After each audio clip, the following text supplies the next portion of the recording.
পালক নিয়েছি, ধনিয়া কেটে দিচ্ছি, আজকে তোমাদেরকে করে দেখাবো। পালক দিতে হবে,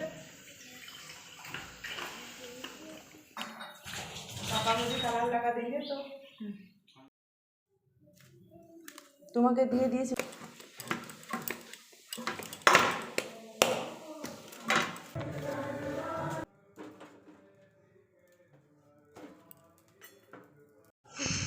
পালক নিয়েছি, ধনিয়া কেটে দিচ্ছি, আজকে তোমাদেরকে করে দেখাবো পালক পরাঠা।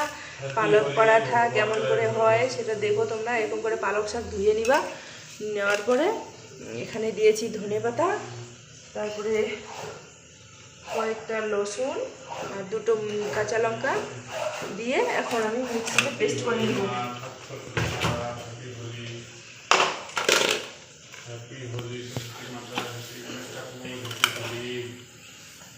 মিক্সিতে এরকম করে দিয়ে দেখা যাচ্ছে, ফুল দেখা যাচ্ছে।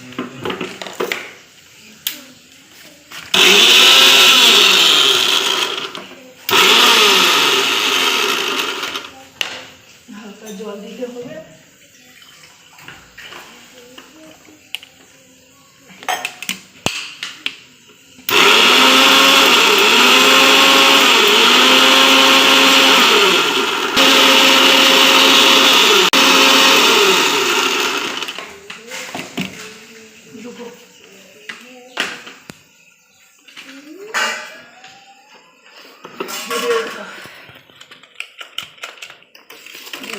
হাই এভরিওয়ান, তোমরা সবাই কেমন আছো? আশা করি তোমরা সবাই ভালো আছো, সুস্থ আছো। আমরা ভালো আছি, সুস্থ আছি। তো আজকে আমি তোমাদেরকে বানিয়ে দেখাবো পালক পরাঠা। তো নো স্কিপ করে কন্টিনিউ আমার ব্লগটা দেখতে থাকো, ভিডিওটা। আশা করি তোমাদেরকে ভালো লাগবে। আর ভালো লাগলে লাইক, কমেন্ট, শেয়ার, সাবস্ক্রাইব করে দিবেন বন্ধুরা। তো তা দেখো, আমি পালকের পাতাগুলো ধুয়ে পেস্ট করে নিয়ে নিলাম। তোমাদেরকে তো দেখিয়ে দিলাম, ধুয়ে নিতে হবে। ধুয়ে নিয়ে তারপরে মিক্সিতে গ্রাইন্ডারে পেস্ট করে নিতে হবে।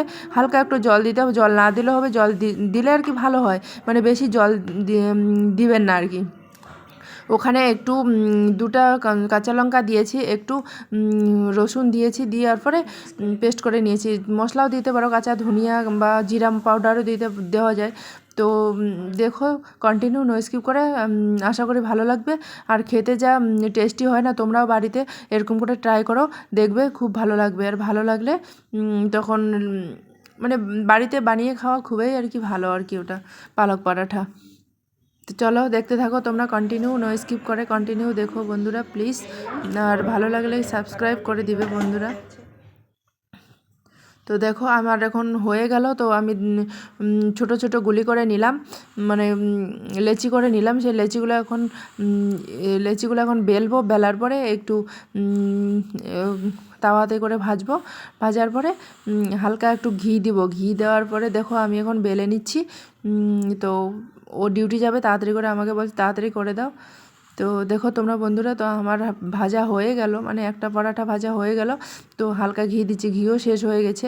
তো তোমরা ঘি দিয়েও খেতে পারো বন্ধুরা, আর তেল দিয়েও খেতে পারো, তোমাদের যেটা মন।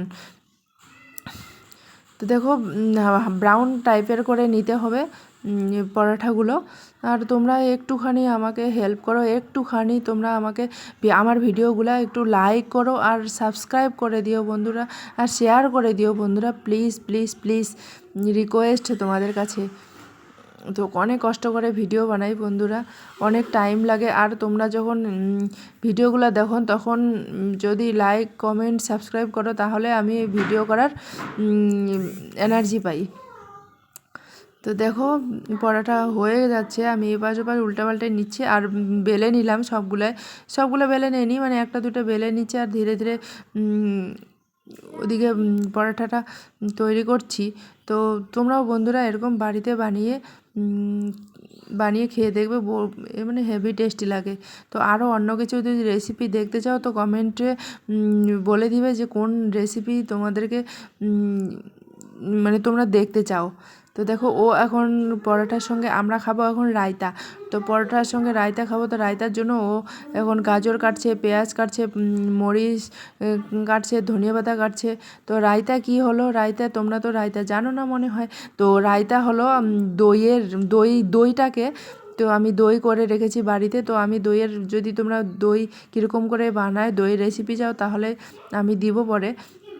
তো দেখো দইটাকে ওখানে হালকা একটু বিট লবণ, পেঁয়াজ, মরিচ, কাঁচা লঙ্কা, ধনেপাতা দিয়ে রায়তা বানাতে হয়।